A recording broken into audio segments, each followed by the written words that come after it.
Мэндирсэн багштай баярлалаа. Үргэлжлүүлэн унших дадлын хичээлээ хүлээн авч үзнэ үү. Өмнөх удаагийн хичээлээр бид Guanlians буюу бүтэц холбоо үгсийн талаар сурч дасгал ажилласан. Эдгээр бүтэц холбоо үгсийг иргэнийг харцгаая. Сонголт илэрхийлэх бүтэц холбоо үгс энэ үү эсвэл тэр үү гэсэн утга илэрхийлэх ши, хайши эсвэл гэсэн утга илэрхийлэх хуожэ. Энэ биш бол энэ гэсэн утга илэрхийлэх буши, жиуши. Учир шалтгаан үр дагаврыг заах бүтэц холбоо үгс 因为所以由于因此. Өнөөдрийн хичээлээр бид өмнөх хичээлүүд дээр дурддагдаагүй унших тест ажиллах бусад аргын талаар сурах болно.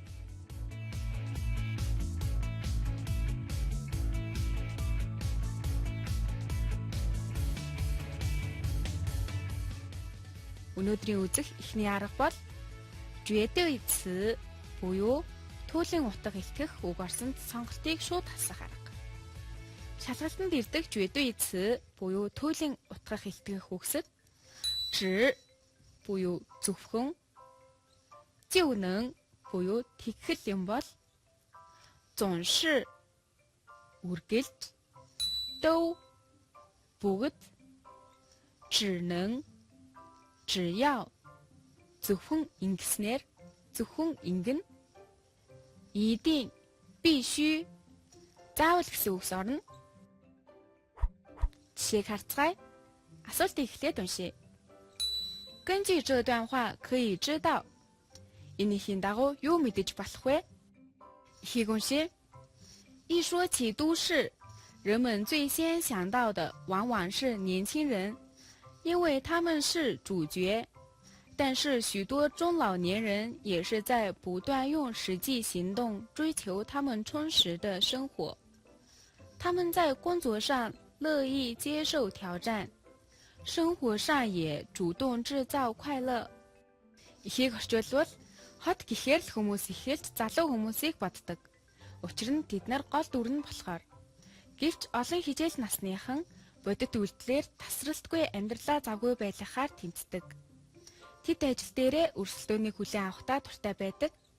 Амьдрал дээр ч баяр баясгалан өөрөө бий болгодог. Хариултуудыг харцгаая. A. 年轻人总是主角. Залуу хүмүүс үргэлж гол дүр нь байдаг. 总是 буюу үргэлж гэсэн түүлийн утга илтгэх үг орсноос гадна утга нь нийцэхгүй байгаа тул энэ сонголтыг хасч олно. B. 老年人都喜欢挑战. Хичээл насныхан бүгд өрсөлдөөнд дуртай. Дөө буюу бүгд гэсэн түүлийн утга илтгэх үг орсноос гадна мөн утга нь нийцэхгүй байгаа тул энэ хөлбөрийг хасч олно. C. 很多老年人没放弃追求. Олон хичээл насныхан хүсэл зорилгоо орхиогүй байдаг. Энэ хөлбөрт түүлийн утга илтгэх үг ороогүй, мөн дээр нь утгад нийцэж байгаа тул зөв хариултаар сонгоно. Хэрв ихэд бирүү, лирүү, хэрв, жишээ нь гэх үгийг ашиглан адилтгал хэрэглвэл хариулт нь хамгийн ихний эсвэл хамгийн сүүлийн өгүүлбэртэй байдаг. Жишээ болгон дараах засаглалыг ажиллацгаая.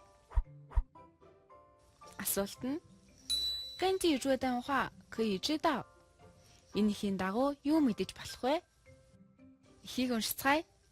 女人随身带的手提包会透露主人的性格秘密，比如喜爱很小的手提包的女性一般自信，应变能力强；喜欢大包的女性外干内柔，而将东西随手塞进口袋里；不带包的女性多数强势女人，追求自由.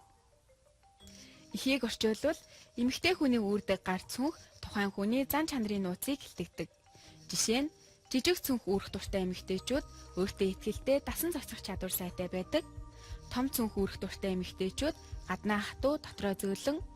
Харин эд зүйлээ халаасандаа хийж цүнх үүрдэггүй эмэгтэйчүүдийн ихэнх нь эрх чөлөө эрэлхийлсэн чанга эмэгтэйчүүд байдаг.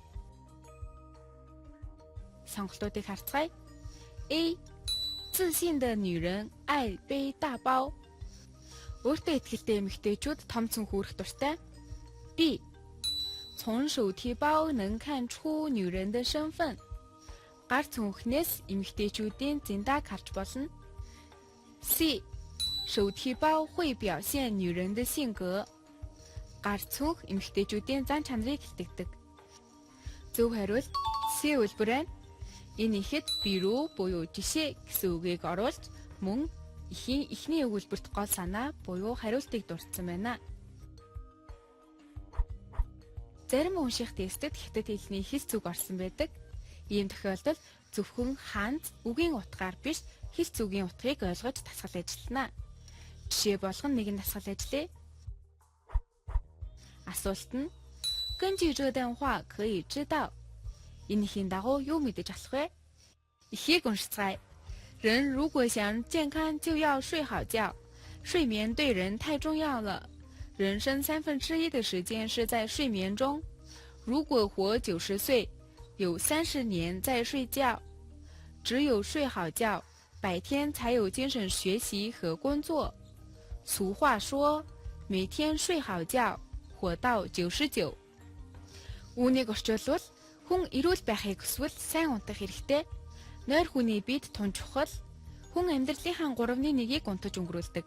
Хэрэв 90 наслвал 30 жилийг унтаж өнгөрүүлнэ. Сайн унтснаар өдөр нь хичээллэх, ажиллах эрч хүчтэй байна. Өдөр бүр сайн унтаж 99 наслна гэсэн эртний хэллэг байдаг. Хариултуудыг харцгаая. A.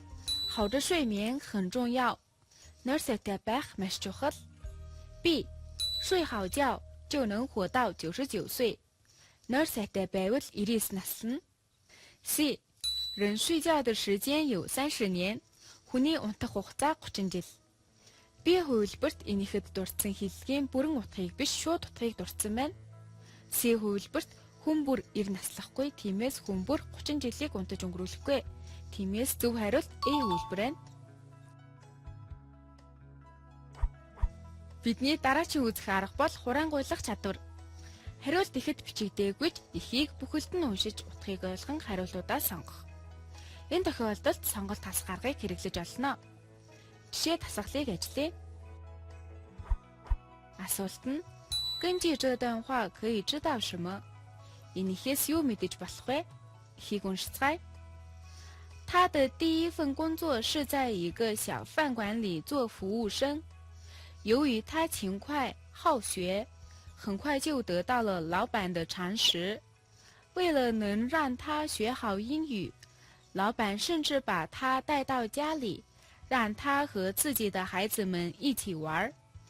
后来给饭店供货的食品公司要招收营销人员，老板介绍他过去工作。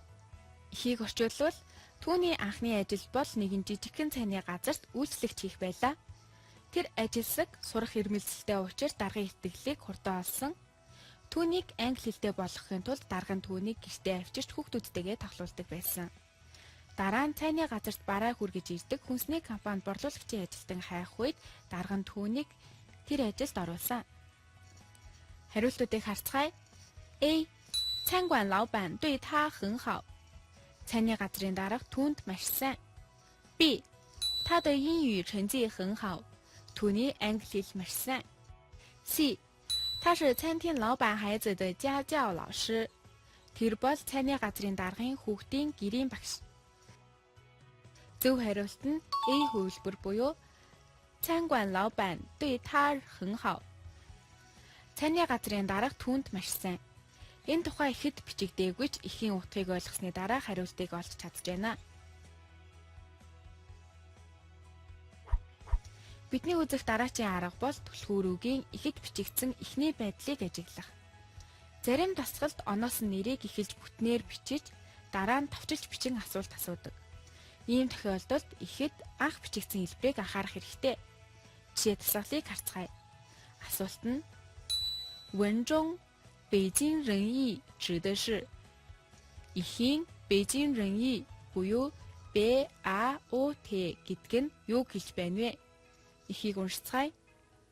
北京人民艺术剧院成立于1952年，是中国著名的专业话剧剧院。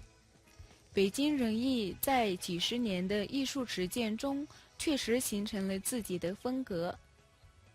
Хигорчлол Бээжингийн Ардын урлагийн театр 1952 онд байгуулагдсан Хятадын алдарт мэрэгжлийн драмын театр юм а.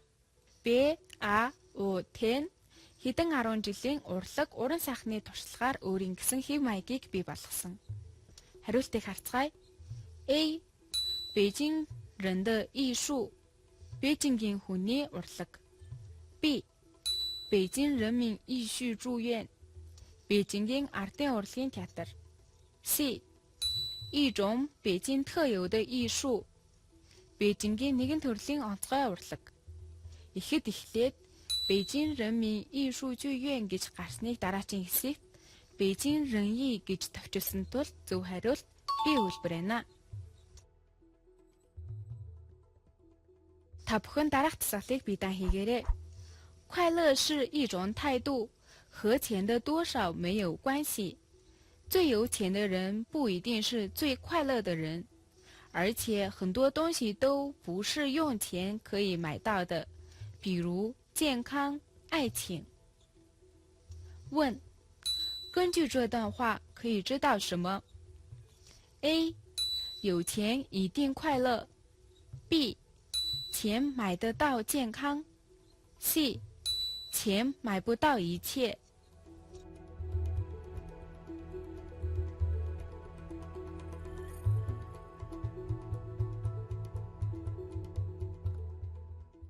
하려가 шалгацгаая. Асуултаа эхлээд уншъя. 根据这段话可以知道什么? Энэхээс юу мэдэж болох вэ? Эхийг орчуулбал баяр баясгалантай байна гэдэг нэгэн төрлийн хандлага юм а. Мөнгөний их багтай холбоогүй. Хамгийн баян хүн хамгийн жаргалтай хүн байх хэсэг нь тодорхойгүй. Мөн дээр нь олон зүйлийг мөнгөөр худалдаж авч болохгүй. Жишээ нь эрүүл мэнд, хайр дурлал. A. 有钱一定快乐. Мөнгөтэй бол заавал жаргалтай байна. B. 钱买得到健康. Мөнгө эрүүл мэндийг худалдаа авч болно. C. 钱买不到一切. Мөнгө бүх зүйлийг авч чадахгүй. Зөв хариулт C хөлбөр байна. Бидний үздсэн бирүү үгийг ашиглан жишээ татсан их байна. Та бүхнийг зөв хийсэн гэдэгт итгэлтэй байна. Үзэгчдээ өнөөдрийн хичээлээр бид унших тест ажиллах бусад аргын талаар сурч дасгал ажиллалаа. Дараагийн хичээлээр бид баттгал хичээл үзэн 2 асуулттай, 4 сонголттой дасгал ажиллах болно. Хятад хэлний дунд чатны хичээл өгөр өндөрлөж байна. Дараагийн хичээлээр дахин уулзлаа. Түр баяртай. Зайжээ.